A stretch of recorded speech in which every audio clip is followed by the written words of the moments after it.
We're back here with another episode of the Kinny Landrum Show. I'm Tony Rose, along with the one and only Kinny Landrum from klandrum.com. Kenny, how you doing, buddy? Tony, I'm doing great. How are you, my friend? You are excited today. I'm always excited, brother. Today. You are fired up about today's topic, which was actually submitted to us at klandrum.com. It was, absolutely. Today's topic, selling on your own. But let me set up the story here, though, because you got to give some props to some people on this. Well, thing, right? let me tell you, Danny emailed in, yes. and he's from Russellville. My neck of the woods down in Logan County. Your neck of the woods, but right. He lives in Ohio now, and he saw the show, Should I Trade or Sell? Which was a couple episodes ago. Watch it in the archive here on the website. Right, absolutely. And he watches on the Morris Stream Jewelry Studio stream, yeah. From 6 to 9 in the morning. Okay. And he caught the show on your Facebook page.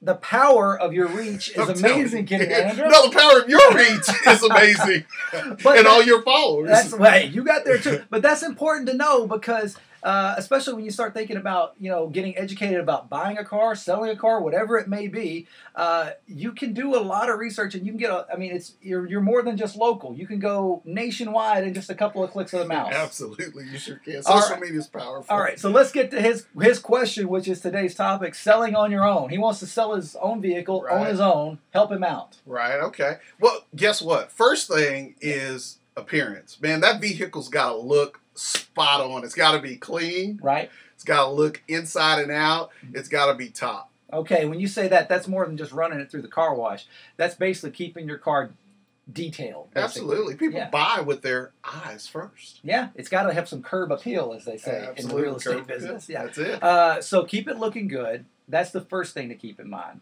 And then after that, what is the next most important thing after just making sure it looks good? Well, kind of think about what's important to you when you're looking for a car. So I think people are going to ask about maintenance, records, history, stuff like that. So keep those receipts. Keep the receipts, kind of going back to the should I buy or should I sell trade show, and car maintenance isn't important, right? Right.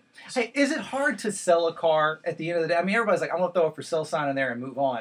But I'm a guy who paperwork confuses me. That's why I work in radio. Is there a lot of paperwork and a lot of T's to cross and I's to dot when you're selling a car? Well, there's different venues out there online where you can sell cars and things of that nature. Yeah. Would I cross my T's and dot my I's? Absolutely. Yeah. One of the things, Tony, that I would probably do prior to putting my car up for sale is I would go to a reputable shop. Okay. And have it inspected. Right. And have that inspection on hand for the buyer. Keep it in the glove box right there every time. And when you say it, just so that get it in there. Yeah, let them give you some documentation saying everything is the way it's supposed to be. Absolutely. Not only the miles are right and all that stuff, but the tires are in good shape.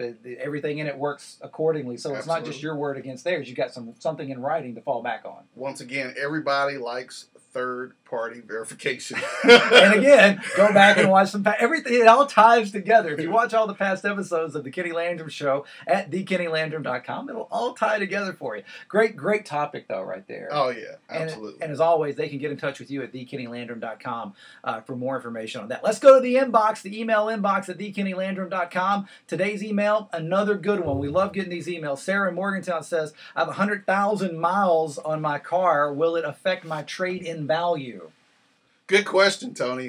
Give her the honest truth here. If it were me, I would trade my car in prior to hitting 100,000 miles. Guess what?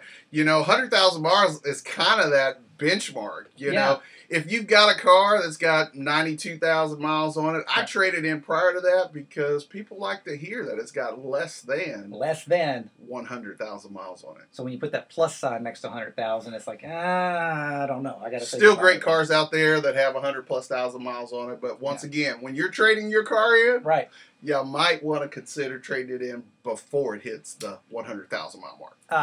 Of course, now here with that being said, though, I do have a sister that drives a Toyota, and it's got 200,000 miles on it, and it's still running like it did the day it ran off the lot, though, for what it's worth.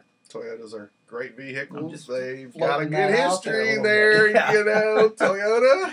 I always wonder, like, do I really, what I want is still Toyotas because you never. It's like once you buy one, it's yours. You got it for life. It never goes wrong.